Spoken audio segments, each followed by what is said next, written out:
Hi folks, my name's Greg, and I'd like to wrap up my long bench grinder series, leaves us number 10.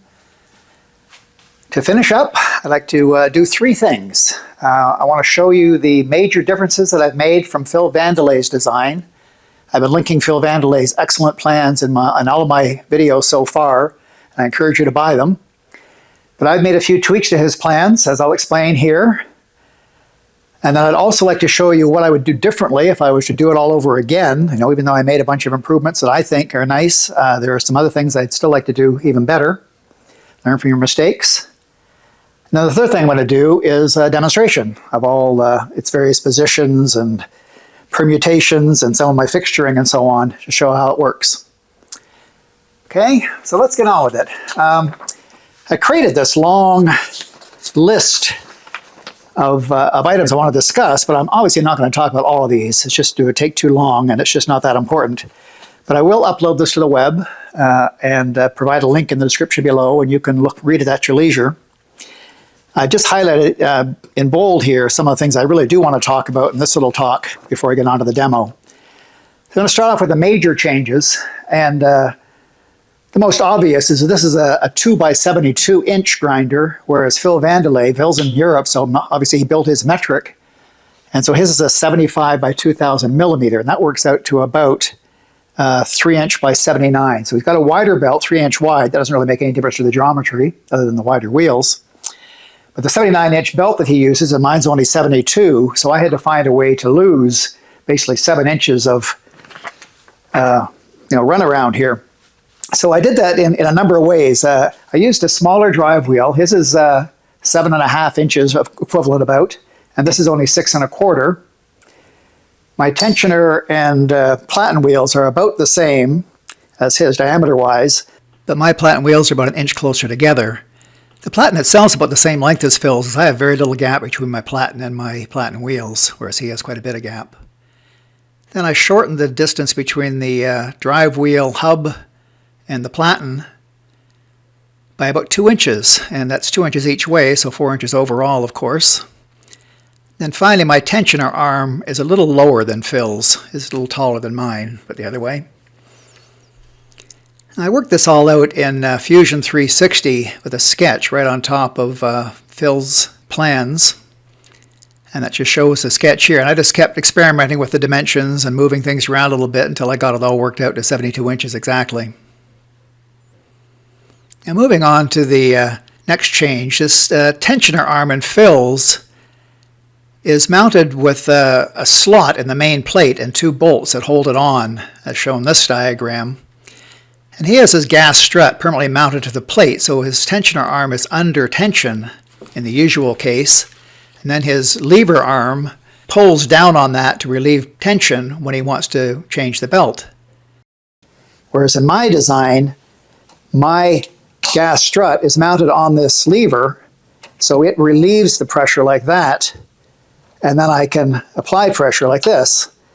And I think that's advantageous because it let me make 5 different holes here for this plunger, so that as the platen is adjusted in a different shapes and the belt gets longer or shorter, I can adjust the tension on the belt very easily to accommodate it. Oh, the platen, on the platen, I've notched here for 45, 30, 22.5, and 15 degrees. So if I just want a 45-degree angle quickly, for instance, I can, just loosen these levers and so on and lay it down until this notch contacts the main plate, and that'll give me 45-degree angle within about 1/2 degree. It's quite accurate, certainly accurate enough for grinding, and likewise for 30 and the other angles there as well. So I think it's a useful feature to have. It's not in Phil's design. The stand is completely different. In Phil's design, he pivots this whole, the horizontal vertical pivot on his design is about here on the top of the sleeve. And then he's got this very elaborate and sexy bracket stand that comes up and wraps around to get to those pivot points. My stand is much simpler. I decided to pivot it on the back of the surface here instead, with these extra brackets and extra bracket support pieces here. And I think this works better for two reasons. One, it balances quite well. And two, I've got these plungers that'll lock it into the 90 and I guess 0 positions. All right, so I can go like that. And then I can go like that. And it's very easy. Whereas in Phil's design, he's got a locking lever here that tightens up on his pivot point. It locks it in one position, then he relies on gravity to lock it in the other position. And it certainly made the stand a whole lot easier to make and cheaper. I mean, it's less material to mount it on the back like this. I use a ceramic glass plate. You can't really see it here right now. I loosen this up again. On the platen, I've got a ceramic glass plate here, which is very, very hard glass. I already broke it during an earlier demo that I recorded. I accidentally hit the table against it and broke it, so I've ordered a new one. It should be here shortly. But it's very hard, but also obviously very fragile. You've got to be a little more careful with it, and I'll know for next time. So rather than heat treating the platen, I put the ceramic glass on here instead, and that protects it against the grinder dust that would wear down on the platen eventually. My table horizontal rod here, let me get this back tightened up. This rod here is quite a bit longer than Phil's, and I've mounted the table bracket on this end of the table instead of this end. And what this allows me to do is to slide it down this way far enough that I can still get plenty of access to the vertical position belt, while at the same time, if I slide it down this way and I tilt over, well, I'll do it during the demo, when I tilt this over the horizontal position, the table needs down this way because it then lines up with the belt here. So I find that with this longer arm, I can keep the arm in this position much more often. There's very rarely a need to flip it over. I still have the capability of flipping it over on this side, but I don't need to very often. Oh, and in conjunction with these rods, I also made these brass, I call them safety stops, screwed into the end there. And that just prevents the table from sliding off the end accidentally. And that actually happened to me as I was building this grinder, just playing with its various positions when I first made this horizontal. I flipped into the horizontal with the table unlocked like this, and it fell down, and my foot was about here, and just missed my big toe by about a quarter inch. That would have been a very painful experience. Okay, so that's the major changes that I've made, and again, you can read all the detail in this paper that I'll upload. And then there are a whole bunch of minor changes, a whole bunch. I got a list of 14 items here. I'll only talk about 2 of them here. One, my levers are all upscaled. All these, all the hardware I've got on here, where Phil used 8, I'd used 10, and where he used 10, I used 12, sort of thing, in the size of the levers and the ball plungers. And also, he had 2 plungers here, I used 3. He had 1 here, I used 2. Just more and bigger of all the hardware that works in manipulating this thing. And these levers here are staggered so they can ride over top of each other, staggered lengths. And just an FYI, these T-slots that are in the table are the same dimension and hardware as I use on the mill, so I can swap any attachment hardware back and forth as necessary. It makes it a little handier. Oh, and the T-slots are held in by these little levers here, so they can't accidentally fall out, and they keep everything in place. Okay, so that's the list of all the changes, or the important ones. I know you can read the whole detail. And then on to the next little chapter here, which is what I'd do better if I were to remake it all over again. Again, I've got a long list of little nitty items that I would do differently, 15 things, but I'm going to talk only a few of them. The main one is that I wish I'd bought a motor with a longer drive shaft.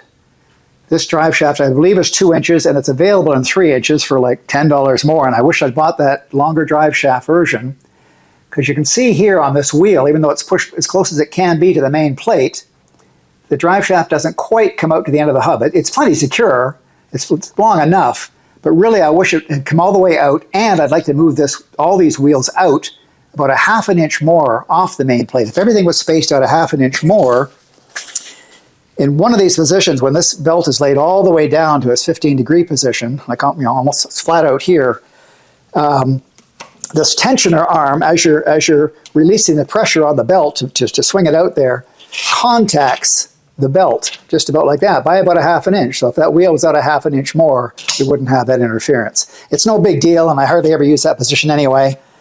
But moving that wheel out would solve that with a longer drive shaft. I found in practice I really don't need 5 separate positioning holes here. 2 or 3 would have been fine. That's no biggie. And to make those holes, I showed in an earlier video, what I would do is I'd take out the plunger, put some glue on the back of it, and then snap it to leave a little mark for the center points, and then I'd drill those holes, move on to the next one, snap it, move on to the next one, blah, blah, blah. What I should have done is spent 15 minutes on the lathe to make I'll screw in a tool there with a hole through the center that I could put a transfer punch through. So I could just screw it in there, whack with a transfer punch, whack with a transfer punch for both that and this, for these plungers. Would have taken very little time and made better center marks. And the final thing on this list of things I did better is this table vertical rod. You'll see in the demo as I slide this out to its full extent again, you need to raise up the table so that you're in the center of the platen, or cut contact in the platen as this comes out. As this comes out, it sort of falls down, and I find that this rod just isn't long enough. I wish I'd made it about 2 inches longer. I made it just as long as I possibly could so that it would clear a tabletop, right, where the stand is mounted. Then I realized, well, that's silly because it's always mounted, so this is overhanging anyway, so you don't need to clear the tabletop. This really can hang down. I just want to make it that much longer to be able to clear this drawer still, but I can get easily, 2-3 more inches out of that. I really need about 2 inches longer when I slide that into the other position. So I still can remake that and will. I've got another, that's just an inch diameter rod that I've got on order. So that's a simple change. Okay, so that's all the talk I had to talk about. Now let's get on to the demo. Okay, scenario 1. Let's say I want a 20-degree angle on the end of this piece of aluminum. Got a 60 grit belt on here. Got my adjustable angle jig on here. Got a 20-degree angle block here. Well, it looks like I need to move this over a bit. I can't move it now because this lever is locked, but I remove that lever and then this will slide over. Get this thing reasonably centered on the belt and get that up 20 degrees. Tighten down my jig, which at the same time clamps it in place because it raises up the T-nut against the underside, so now this jig can't go anywhere, which is a good thing. So turn on my grinder, and let's make 20 degrees.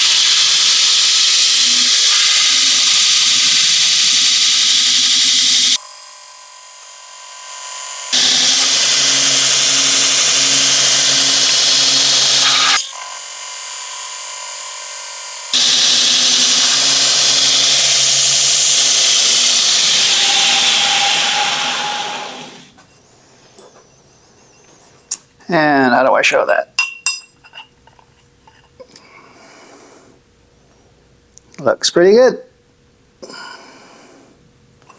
Scenario 2, I want to make that square again. So let me start by removing these T-slot from my table. Put my drawer of spare parts in here and jigs.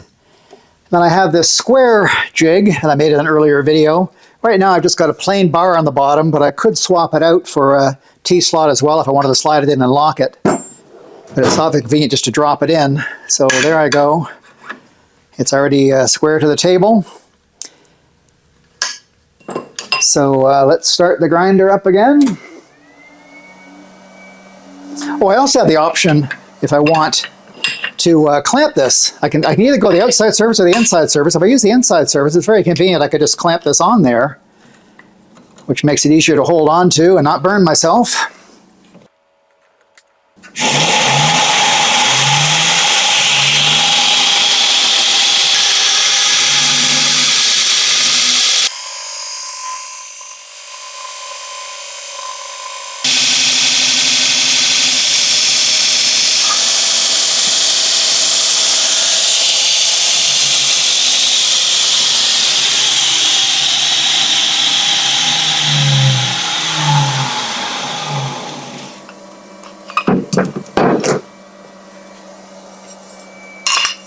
And just like that, it's square.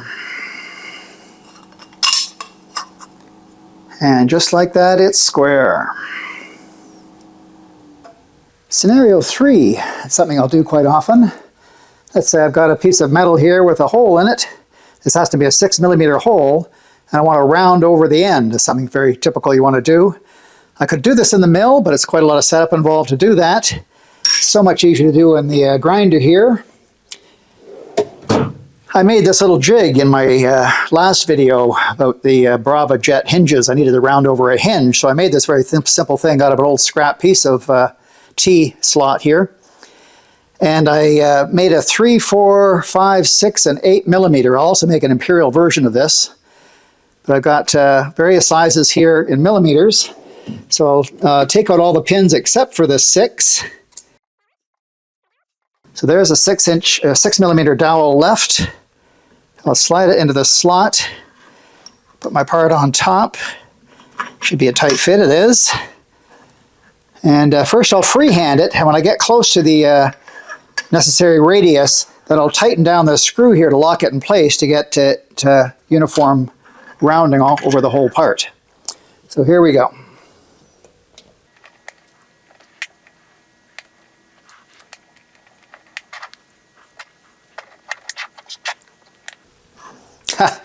Somehow my safety accidentally got hit there with my hand, I suppose, while I was messing on the table.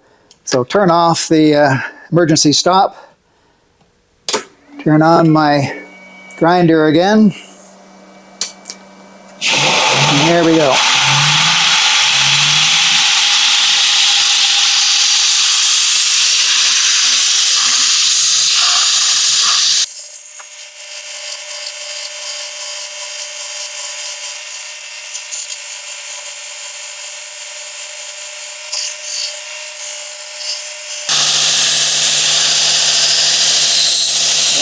Very close now.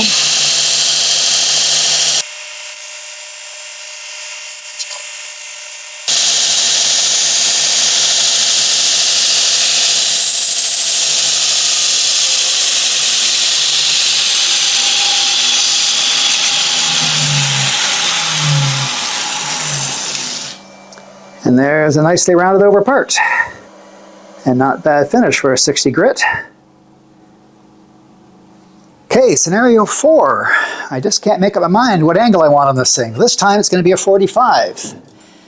So I've got a dedicated jig for making 45s, which I'll slide in here. This one has the T on it right now. Again, I could swap that for the drop-in if I wanted to. But let me slide it in there. Now I've got 2 options here. Well, 3 options. I could do it on the outside surface, inside surface of the clamp. And then I can either choose to lock it in place and move the part back and forth across the surface, or I could use it as a slider. And I think I'm going to elect to do that.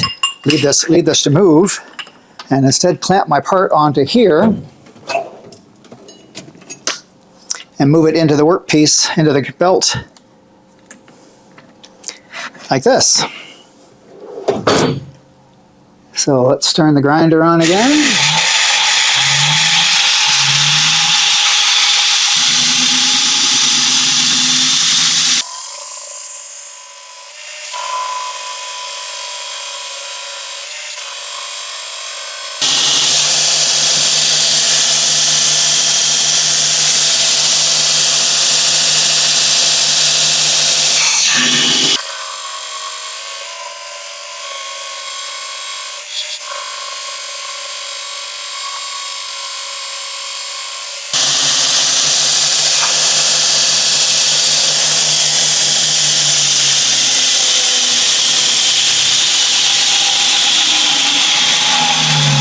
Now that's very hot, obviously. That was a lot of grinding.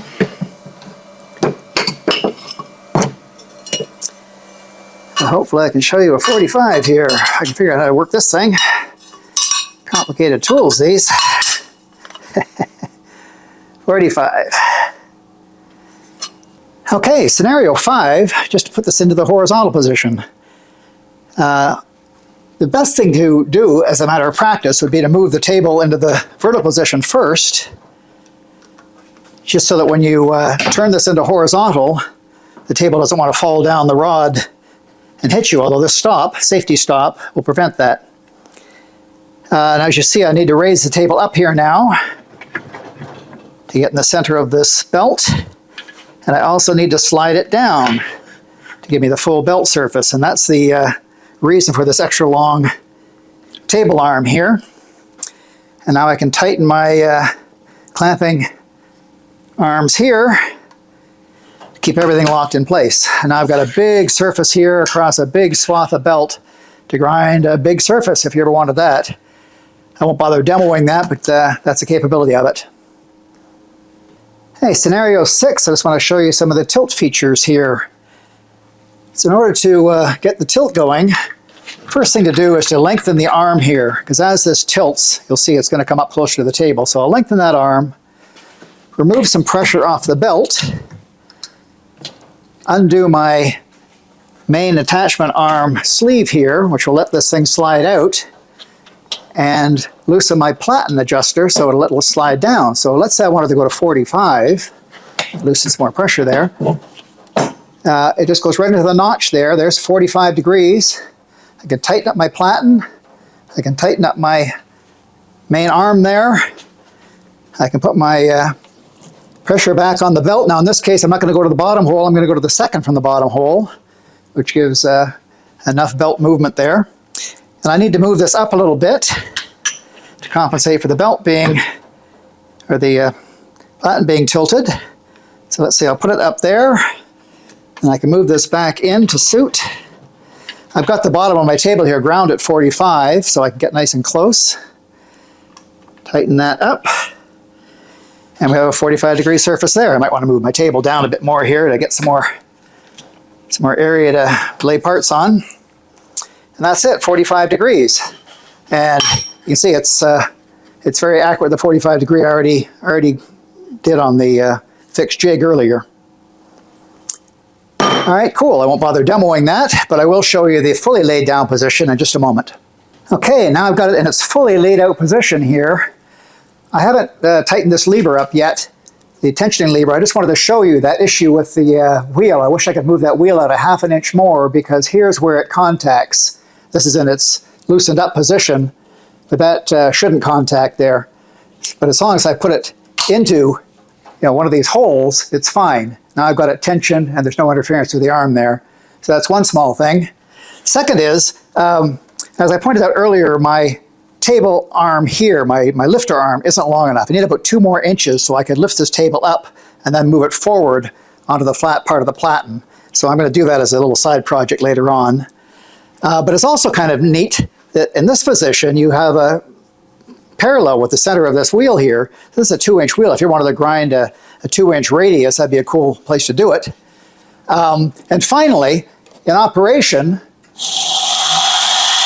this lies completely flat across the platen, but doesn't actually quite, it's making contact with the wheel, but not enough to turn it. So it's just a perfect flat from the top of the tensioner wheel to the bottom of the here. So it's kind of cool. Anyway, got a big, long, flat surface there. I think this would be ideal to have the table up here to sharpen a knife on, or an axe, let's say. So here's the table still in its fully laid out position, just with the belt removed. I just want to show you a couple of other things. If I loosen this off to adjust, this is what lets this whole assembly slide in and out, right? This is the main attachment arm. I just want to show that if I try to pull this out all the way, it will not come any further. And that's because I didn't mill this channel right to the end. I think that's a good safety feature. Okay, and then the second thing is how easy it is to put this back into its normal 90-degree position. I just shove that back in, and this platen will slam against the main plate here and automatically line itself up to 90 degrees there. Tighten the platen, tighten that arm there, move this back in. Now here's where I don't want to whack against the glass platen, how I broke it earlier. So let me put the belt on first and account for a little bit of protection. And in this position, this goes in the very bottom, the tensioner goes in the bottom hole. Now I'll slide this back close to the belt and tighten that up. And I could use it here, Or I could loosen this riser arm here and let this fall down and tighten it up again. So now that should be a perfect 90 degrees, and sure enough it is. So I'm all ready to use it in that position again. Very simple. Okay, final demo. I've got this platen laid out at 45 degrees. I've also got my 45-degree jig in here. I reversed the table just to give me some more room on this side to get this part against the belt. And then I can adjust this jig to where I need it to be. Let's start down at the far end here. I just want to demonstrate that you do compounds very easily as well. So here I'm going to put a 45-45 on this piece of aluminum now as a fancy compound. Now I already have the 45 on here too, but I'm sure you can see it would be ground if it wasn't already there as part of this operation. So here we go.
It's quite beautiful, this little diamond there.